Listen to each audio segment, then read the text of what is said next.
Bon, faut qu'on parle. Et aujourd'hui, on revient sur l'affaire Achraf Hakimi. Mais vraiment, est-ce que c'est une affaire? Est-ce que vous avez regardé en profondeur les différents articles donc qui parlent de cette tentative de mise en examen de...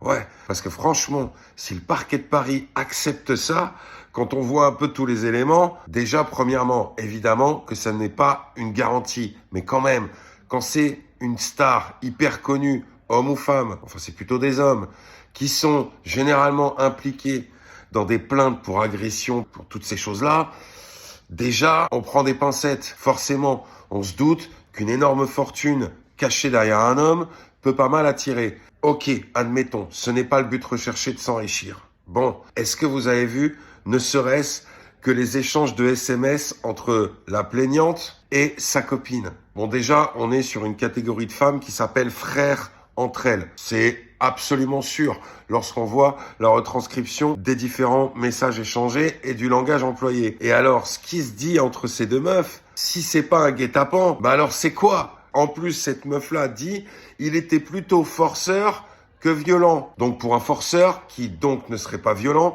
c'est un peu bizarre. Après qu'Hakimi s'adonne au fait de soit tromper sa femme, soit rencontrer des groupies dans des garçonnières pour leur faire du sale. Non, l'histoire c'est consentant ou pas. Bah en tout cas, vu les SMS que ces filles-là se sont échangées, on va dire qu'elle s'est quand même mise en condition pour que tout arrive dans ce sens-là. Sur ce, Achraf, bon courage, mais apparemment tu t'inquiètes pas trop vu les stories que t'as mis lorsque t'étais en vacances, et nous on va revenir à des choses plus sérieuses ces jours-ci. En attendant, bonne soirée à vous les gens.